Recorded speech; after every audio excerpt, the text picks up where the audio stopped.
Good morning, y'all. So, the word for this morning is comfort kills calling. All right, so the first verse we're going to do is Romans 12:1 and 2.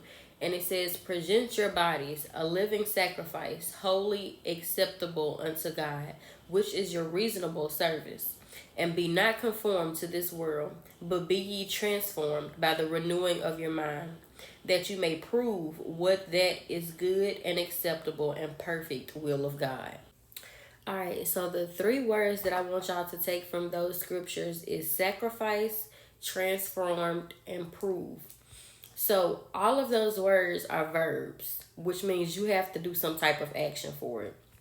So the first one, and I sometimes I look up definitions of simple words because it can make the meaning of it mean that much more.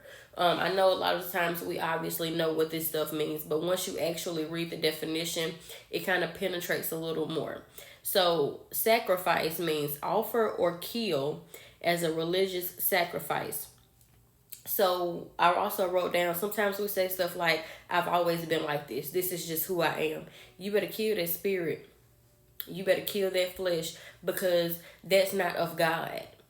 And Jesus sacrificed his life. Jesus constantly sacrificed stuff. He didn't always speak on stuff. So sometimes you have to be quiet. Sometimes you have to sacrifice the very thing that you want to do. So the second one is transform, which means make a thorough or dramatic change in the form, appearance, or character of. That means your character, you have to transform it. Transformation means stretching. It means pulling. It means bending. It's uncomfortable. That's the whole point of this. Nothing Christ-like is going to be comfortable because it's not in our nature. It's something we have to fight against because it says we fight not against flesh and blood, but against the darkness. So none of this stuff is going to be comfortable, but it's something that we have to do to follow in the steps of Christ. Prove, demonstrate the truth or existence of by evidence or argument. You don't always have to say something. Actions speak louder than words. I put all capital letters evidence. I had a family member a couple months ago tell me, man, we don't do this like we used to do that no more. And it hit me so hard because we can, for one, see ourselves as, okay, I'm changing, I'm doing better. But when somebody on the outside, my God, is able to see that you're changing, that is evidence. I don't have to walk around saying, man, I don't do that no more. I don't act like that no more. When somebody that's close to you sees that you're making a difference in your life, that is called evidence. That is called proving. Second and last verse that I'm going to use is in 1 Peter 2:9. And if y'all guys will just go back and read the whole 2:9. It's very good, and it's about how we should live the way that Christ lived his life.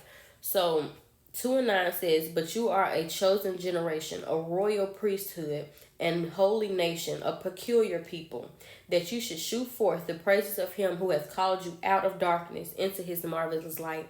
And I don't know who needs to hear this, but God says you are walking in darkness, and I have called you out of that.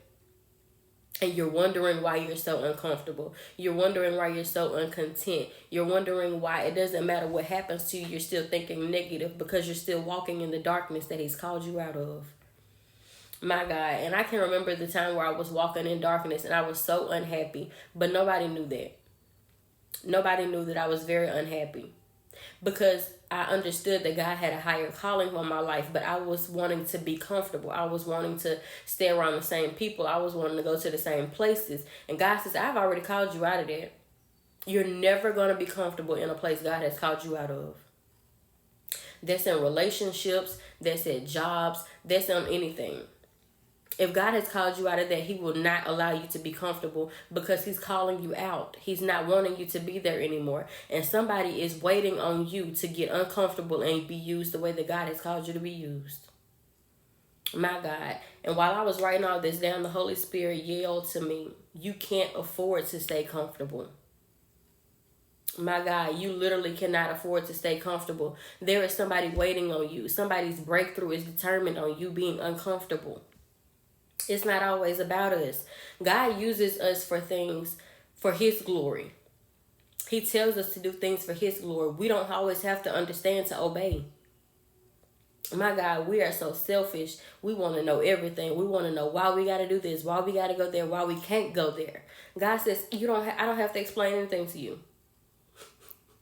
I don't have to explain anything to you. Just do what I asked you to do, because somebody else is suffering because you won't become uncomfortable.